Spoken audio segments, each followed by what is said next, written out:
시메스티 스켈레탈 디스플라지아. 안녕하세요. 네, 동네병원 안내의사 조원장입니다. 김원장입니다. 우리 아이 다리 모양 괜찮은가요? 저희 병원에 많이 오는 환자들인데요. 일단은 다리 모양에 대해서 일단 오다리, X자 다리, 평발, 팔자걸음, 안장걸음 요거에 대해서 설명드리겠습니다. 일단 다리 모양. 다리 모양.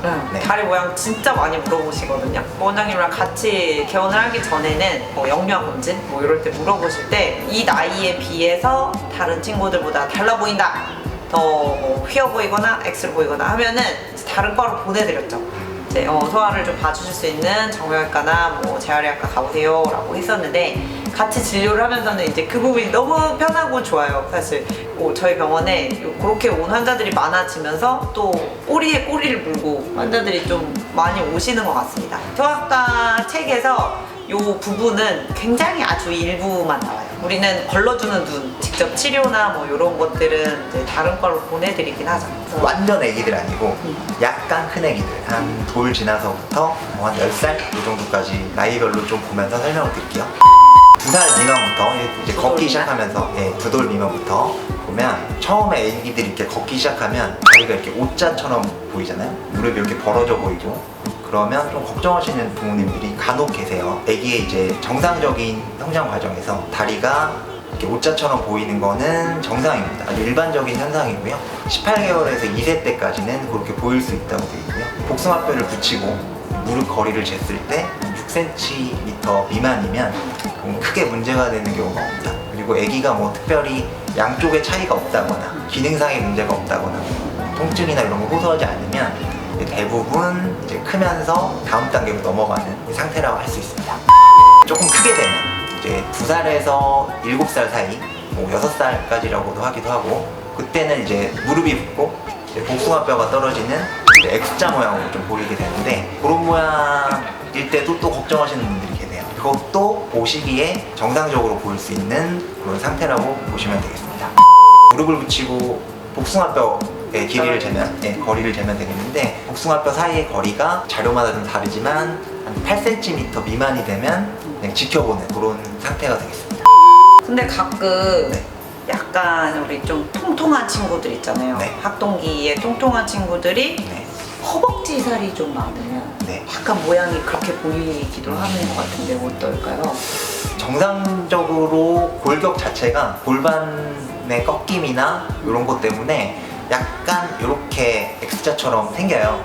그렇기 때문에 한 2세에서 7세 사이는 복숭아뼈가 벌어지는 게 정상적이다. 크게 문제가 아니다. 안 벌어질 수도 있지만 한 5cm 정도 벌어지는 거는 문제가 아니다. 이렇게 생각하시면 되겠습니다. 병적으로 없는 거 금지. 그치? 업어주기 안 했고, 할머니가 봐주실 때도 이제 포대기는 갖다 버렸죠, 다. 업어주기가 영향이 있을다 없다는 사실은 디베이팅이 있을 수 있지만 어떻게 생각하세요? 애기를 이렇게 짜매면 애들이 또 뼈가 말랑말랑 하잖아요.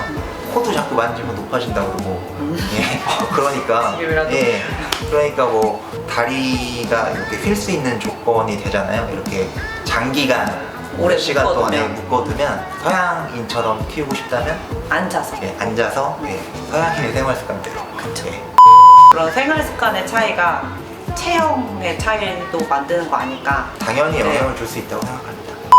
3살 정도 됐는데 무릎이 계속 O자예요. 그치. 더 벌어져. 막 10cm 벌어져. 이러면 어떤 문제가 있을 수 있을까요? 일단 소아과적으로는 딱 머리에 먼저 떠올려야 되는 거는 사실 내분비적 질환이죠. 뼈가 약해지는 병들. 그렇죠. 대표적으로는 구루병이라고 있어요. 비타민 D가 부족해서 생기는 질환이거든요. 그런 경우에는 혈액 검사하고 질병 때문에 다리 모양이 달라지는지, 그게 먼저 우선이겠죠. 그렇죠.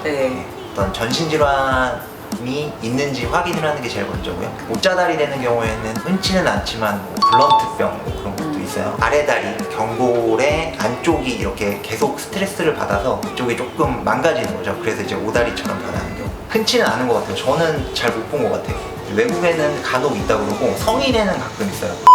다른 데서 광고나 이런 거 보면 모양 때문에 이렇게 보조기를 채워 놓는다거나 그런 광고 굉장히 많이 뜨잖아요. 포털 사이트에 이게 막 광고로 뜰 때 사실 이제 의사의 입장에서는 이게 나이에 맞지 않는 고민을 괜히 키우는 걸 수도 있겠다라는 생각이 들거든요. 그런 건 조심하긴 해야 되는데 오늘 얘기할 때 중요한 거는 우리 아이가 나이에 해당하는 상태인지 그걸 보는 게 중요할 것 같겠네요. 대부분의 경우는 크게 문제가 없고 2세 미만에서는 약간 오다리처럼 보일 수 있고 2에서 6, 7세까지는 엑스타처럼 보일 수 있는데 이게 한 5, 6cm 정도 차이까지는 무릎이든 복숭아뼈든 그 정도 차이까지는 있을 수 있는 정도다. 그리고 이게 성장하면서 이제 어느 정도 교정이 된다. 이렇게 이해하시면 되겠습니다. 평발. 막 걷기 시작한 애기들을 데리고 오셔서 우리 애기가 평발인 것 같다 말씀하시는 부모님들이 간혹 계신데 아치가 생기기 전이에요.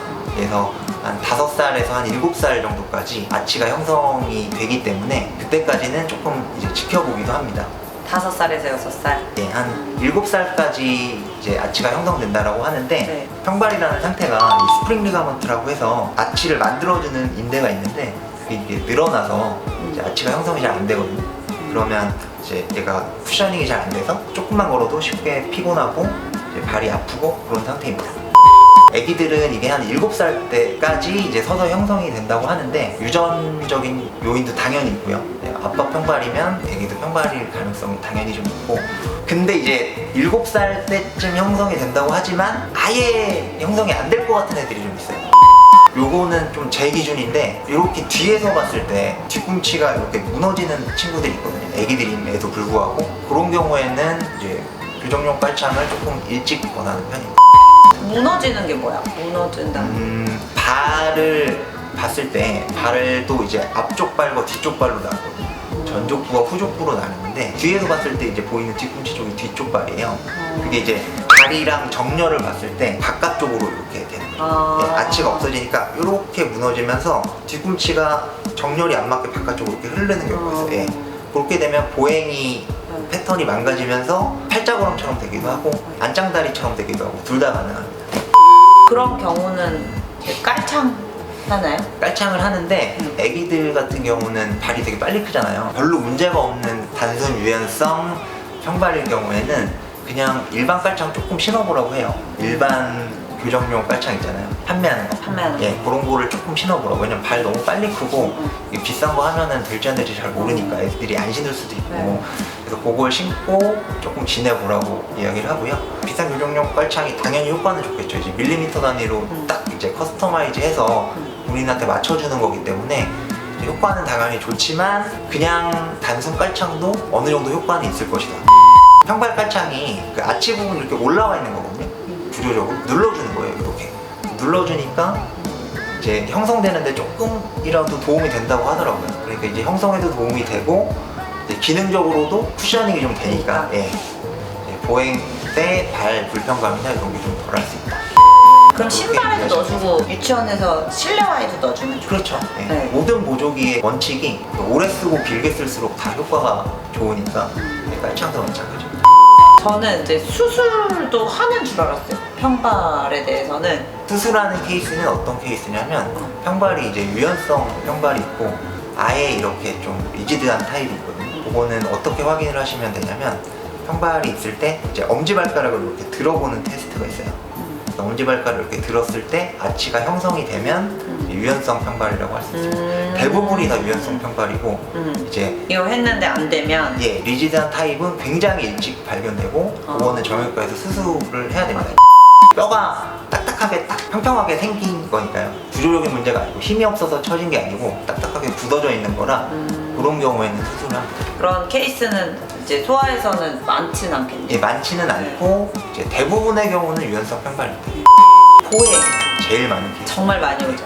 저는 저한테 질문하실 때 좀 부담스러웠던 질문들이기도 해요. 조원장님이랑 같이 병원을 하기 전에는 뭐 영유아 검진이나 이럴 때 이제 우리 애기 걷는 거 이상해 한번 봐주세요 하면 약간 애매하더라고요. 이거를 기다 아니다 말하기가 조금 애매한 부분이 있고 조금 더 방어적으로 약간 애매할 때는 이제 다른 과를 많이 보냈던 편인데 저한테 많이 물어봤던 질문은 걷는 게 좀 뒤뚱거리고 자주 걸려 넘어진다. 나름대로의 제 머릿속에 그거는 새 돌 정도였어요. 새 돌 되기 전에는 사실은 아직은 조금 뭐 안정성이 떨어지니까 당연히 뒤뚱거리고 넘어질 수 있는데 엄마들이 그런 얘기 많이 하시거든요. 같은 반에 누구는 막 엄청 달린다는 거예요. 근데 우리 애는 자꾸 넘어진다. 비교가 될 때 좀 걱정들을 하시는데 이제 새 돌 전에는 조금 지켜보시라고 하는 편이고 새 돌 이후에는 계속 그러면은 좀 보냈죠 많이.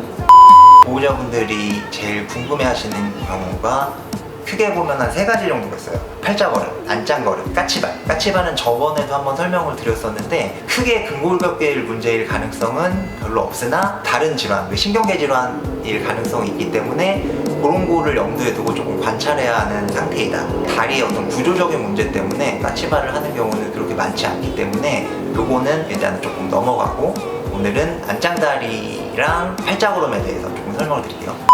팔자걸음을 걷는 경우는 대부분 평발 때문에 그런 것 같아요. 아치가 좀 무너지면서 다리가 이렇게 돌아가서 그렇게 되는 경우가 거의 대부분이고요. 안짱걸음을 걷는 경우는 대부분 M시팅 혹은 W시팅이라고 하는 그런 속기놀이 할 때 이렇게 앉는 자세 있잖아요. 예, 그것 때문에 그렇게 되는 경우가 대부분인 것 같습니다. 다리가 정상적으로는 고관절이 외회전되는 게 훨씬 많고 이제 내회전되는 게 조금 제한돼 있는데 반대로 내회전이 훨씬 많이 되는 거예요. 외회전이 잘 안 돼. 다리가 이렇게 돼 있어야 되는데 이렇게 돌아가니까 걸을 때도 이렇게. 예, 저는 의자에 앉으라고 해요. 네. 안짱걸음 같은 경우에는 양쪽이 좀 다른 경우가 있어요. 걷다가 이제 다리에 걸려서 막 넘어진다거나 그럴 때는 조금 개입을 해서 단기간이라도 치료를 해서 해결을 해주면 보행이 좋아지면서 좀 좋아지는 경우가 있죠. 근데 이제 안짱걸음이 너무 걱정하실 필요는 없는 게 한 7, 8살 되면 자연스럽게 좀 해결되는 경우도 좀 있어서 예, 아주 걱정하실 필요는 없습니다. 제 환자로 아기 때부터 다니다가 계속 걸음걸이를 좀 걱정하시던 분들이 있어요. 좀 크면서 자꾸 진짜 넘어지고 뭐 한쪽으로 좀 아파하고 그랬던 친구들이 있어서 당시에는 이제 저 혼자 진료 볼 때는 이제 또 다른 병원 보내고 했었는데 이제 선생님 개원 이렇게 하시니까 이제 같이 따라올게요 해서 오신 환자들이 좀 있거든요. 근데 정말 많이 좋아졌어요. 이제 초등학교 올라가고 한 2, 3학년 되는 친구들인데 아주 아가 때 제가 보행 이제 시작될 때부터 좀 지켜볼까요? 조금 불편해 보이네요. 이걸 같이 하다가 지금 요 몇 년? 한 1, 2년 사이에 치료하면서 되게 많이 좋아진 케이스들이 있습니다. 진짜 고민이 되실 때는 뭐 집에서 막 저기 할 필요 없이 병원에 나오셔서 한번 걸음걸이랑 같이 한번 보시면 좋을 것 같아요. 고관절을 운동을 시켜드리는 거고요. 골반과 고관절 쪽에 개입을 해서 이제 그쪽에 짧아져 있는 거를 조금 늘리는 치료를 하는 겁니다. 저희 병원에서는 그렇게 하고 있습니다. 아기들 같은 경우에는 굉장히 고려해야 될 게 많기 때문에 그 발달 상태도 다 다르고 그래서 어떨 때 이게 문제가 있다고 이제 의심을 해봐야 돼요. 첫 번째는 양쪽이 균형이 안 맞을 때, 두 번째는 어떤 기능적으로 문제가 있거나 아이가 아파한다거나 어떤 증상이 있을 때, 세 번째는 어떤 관절이 어떤 뻣뻣하거나 유연성이 굉장히 떨어지는 스티프니스라고 하죠. 뻣뻣함이 있을 때, 네 번째는 어떤 전신질환이 의심이 될 때, 다섯 번째는 골격계 이형성이라고 하는데 근본적인 문제가 의심이 될 때 검사를 하고 치료 같은 개입을 해주게 됩니다. 안짱걸음 같은 경우에도 제가 치료를 하자고 이제 개입을 하는 기준이 이제 애기들이 자꾸 걸려서 넘어진다거나 아니면 양쪽이 다를 때, 양쪽에 차이가 있으면 그걸 치료를 하자고 권합니다.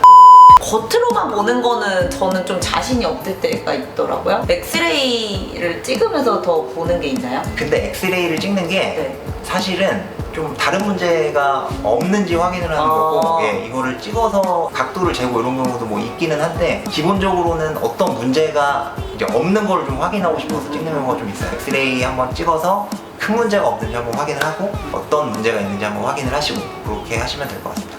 이제 크게 문제 없는 경우가 정말 거의 대부분이고요. 뭐 양쪽이 다르다거나 아기가 좀 힘들어한다거나 그런 게 있으면 이제 병원 진료를 꼭 한번 받아보셨으면 좋겠어요.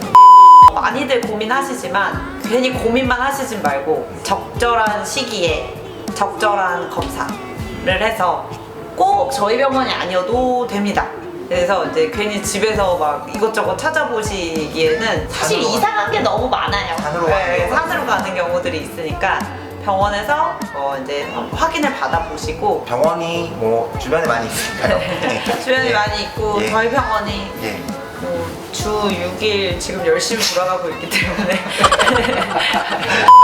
저는 너무 많이 도움이 됐고요. 왜냐하면 제가 이제 질문을 받거나 애매할 때 진료실로 보냈잖아요. 1번 방으로 가보세요 하고 보내고 나서 그 다음에 어떤 치료로 되는지 사실은 저도 모르는 부분들이 좀 있었기 때문에 굉장히 좋은 시간이었던 것 같습니다. 저는 이제 생각보다 걱정하시는 분들이 이제 꽤 많더라고요. 너무 걱정하실 필요 없다.